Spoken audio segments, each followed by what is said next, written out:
What's up? Raleigh, North Carolina, y'all all right? Yeah. Man, let's jump into it. I got a lot of emails. People were saying, Marcus, I want to come to the show, but I'm single. This is really not for me. But I want to share with you, this is exactly for single people. Married people are already grandfathered in. They stuck. I'm sharing with the singles. I'm letting you look over the balcony of a marriage tonight so you can see if this is something you want to do. Because I'm going to tell you like this here. I don't think marriage is for everybody.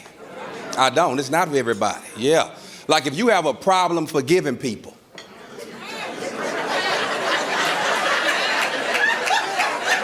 You know what I'm saying? If you struggle forgiving folk, single. Yeah, I wouldn't get married if I was you. Yeah. If you somebody who on a strike system, I only give 3 strikes. I struck out year 1. Marriage ain't for you. And if you somebody who say stuff like, you got deal breakers. You already know what's gonna break you up before you hook up. Marriage ain't for you. Yeah. And so I want to let the singles know before I even get started, this show is for you. And watch this. I've been married 27 years and I still watch Living Single. If it's good, it's just good. I mean, yeah. Well, let's get into it, y'all. It was December 12th, 1996. I was matriculating at the University of Texas Southern. TSU is an HBCU in Houston, Texas. Yeah, it was my first year grad school. I'm in grad and I'm failing. I'm failing. I'm failing. Not because I'm dumb, I'm failing because they tricked me. They lied to me about school. They told me if I went to college and earned a degree, once I graduated, there would be companies waiting to give me a job. Like they would just be passing out, handing out jobs. They lied to me. Because when I graduated, I went from the graduation line to the unemployment line. And both them lines real long. So I'm on the yard, contemplating my life, things not going well. I'm on the yard sitting there with no purpose. I have no direction.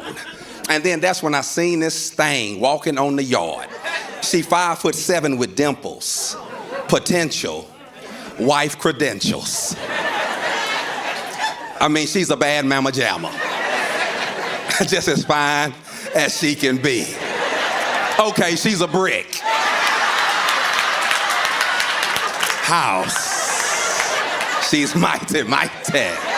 She's once, twice, 3 times a lady. Yeah.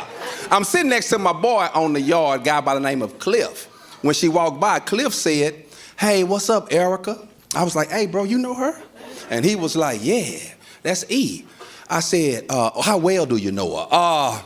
Yeah, because I want to know, have you seen her naked? I'm just going to be honest. Have you seen her naked? Don't get me wrong, if you have, it's no problem, but I need to know today. I don't want to find out later. Let me know right now if you done seen her naked. So Cliff was like, no, I ain't seen her like that. I said, well, shoot, call her back over here. So he calls her over. They engage in conversation. He says, "This is my boy Marcus." She never looked at me. She went, "Hey."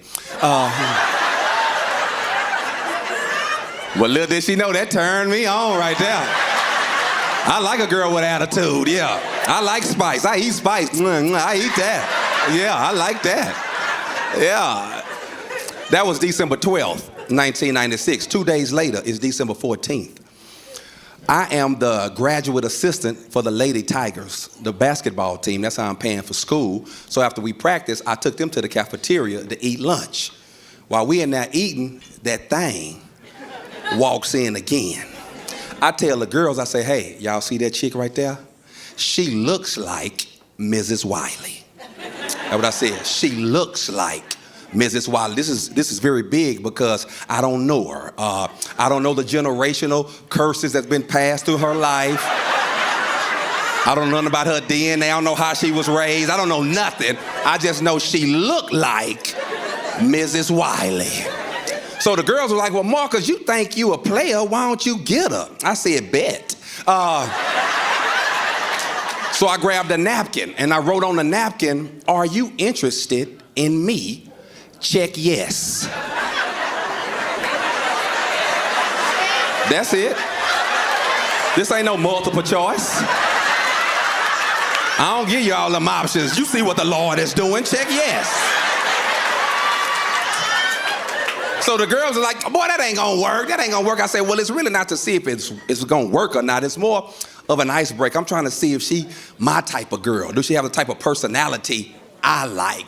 Because if she my kind of girl, when she get this, she gonna smile, maybe blush, laugh, or something like that. If she not my kind of girl, when she get the napkin, she gonna, who child, just throw it all away. That ain't my type. That's not my type.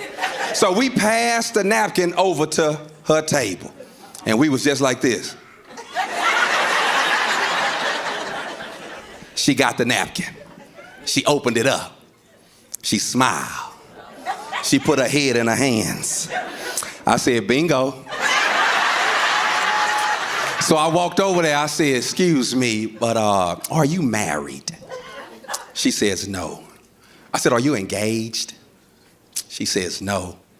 I said, do you have more than 2 kids? No, because I can't take care of myself right now, so I don't want to add nobody else to this here. She says, no. I say, do you have an incurable disease? It's college. Don't act like that. It's college. She said, no, but what are all the questions for? I said, I'm just trying to see what's going to stop us from being together. She said, none of the above. I say, well, look here, I got $65 to my name.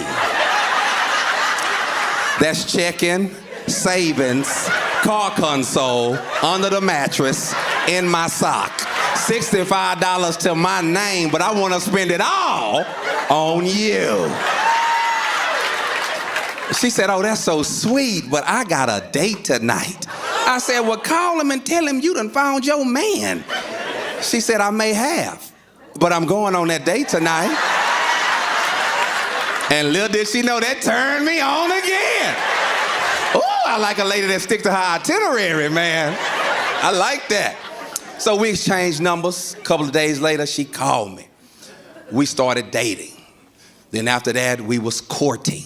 I met her December 12th, 1996. We got engaged April the 11th, 1997. We were married August 23rd, 1997. She not pregnant. I can read your mind. She not pregnant.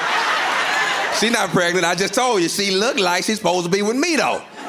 So, man, before we got married, I shared with Erica, I said, look here, I had dreams before I met you. And if you would be so kind to allow me 5 years to chase my dream. Let me find myself, let me get my foot, and give me 5 years to chase my dream. Now, I ain't gonna hold you long. If I don't get it by 5 years, I ain't gonna be 51 years old talking about, you know my rap CD about to drop. I ain't gonna do you like that. Just give me 5 years. Man, that girl looked at me and said, I can do that. I said, okay, well, since you're in agreement with me, not only do I need 5 years to find myself, but I need you to hold a job down for 5 years. Because, you know, I'm going to be getting jobs, quitting. I'm going to be getting jobs, getting fired. I'm going to be getting jobs, walking away. And I need you to hold me down for 5 years. That girl said, I can do that. I said, well, hold on. Since I'm going so well with you right now, not only do I need you to give me 5 years, you know, to get myself together. And not only do I need you to hold down a job for 5 years while I'm doing that, I also need you to shut up about it. I knew I was gonna lose the ladies right there. They was with me at first. Okay, shut up. Wait, hold on, who he talking to? Yeah, no, I don't mean she didn't have a voice. I mean, I don't wanna hear about you talking about when you gonna get a job and when you gonna do this, because it's not gonna always look good, okay? It's gonna be some days, I told her, you gonna get up and go to work, and I'm gonna be sitting on the couch. And you gonna work 8 hours, and then you gonna come home, and I'ma still be sitting on the couch. Yeah, that ain't gonna look good. But today was a thinking day.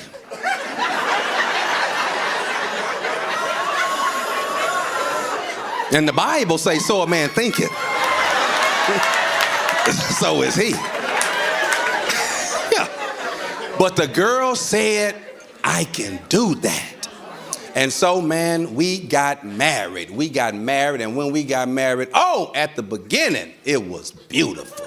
In the beginning, it was so much fun. Because when we got married, y'all, I didn't bring anything to the table. She didn't bring anything to the table. So we had to build a table. So all we had at that time in the beginning was sex. That's all we had, a lot of sex. Just sex all the time. You know how the Bible say love covers a multitude of sins? Well, in marriage, sex covers a multitude of insufficiencies. Yeah, when you don't have no money when you first get married, all you have is sex. We be in the mall, my wife be like, oh, that's a beautiful purse. I wish I could get that. I'd be like, I wish I could get it for you. Oh, but what I can do. Let's get on back to the highs. Let's go on back to the highs. Yeah, we was having sex all the time. Sex before church, sex after church, just sex. It's almost twisted because I would tell her, hey, cut that Freddie Jackson off, put on Fred Hammond. We finally having sex sin-free. Let's do it to gospel music. You know, yeah, we were so free. I was so happy to be having sex and not having to come to church on Sunday talking about, I give myself away. We was legal. Let me stay here. We was having a lot of sex in the beginning, man. One of the jobs I hated in that 5 years, I was a middle school teacher. Can't stand middle school kids. They want to be grown one day, babies the other day. Can't stand them. Worst job I ever had. But my wife, only reason why that job was cool, because on her lunch break, she would come up there on my lunch break while them kids was at lunch and be all type of nasty in that classroom. And when them kids came back, I said, hey, don't sit right there. Unless you want a mustache at 13, don't you sit right there. It wasn't no hand sanitizer back then. I go up to her job sometime, yeah. Park in the parking garage, she come out there. This is the praise team leader I'm talking about. She come out there.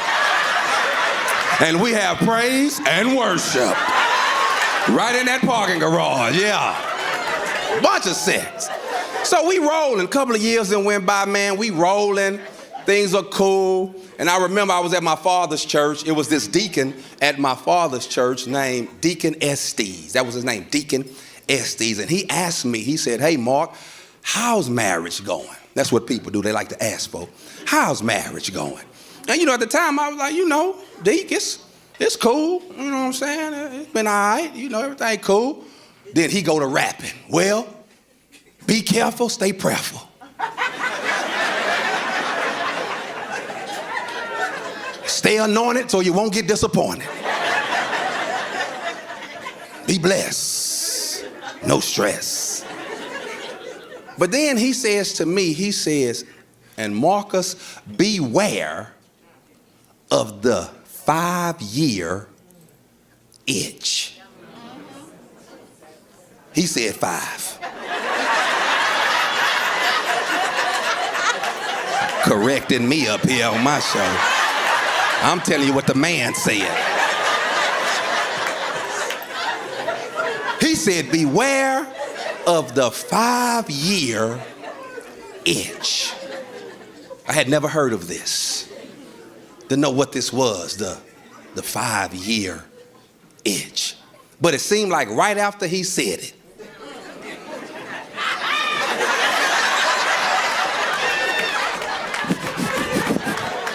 I just started itching all over, man.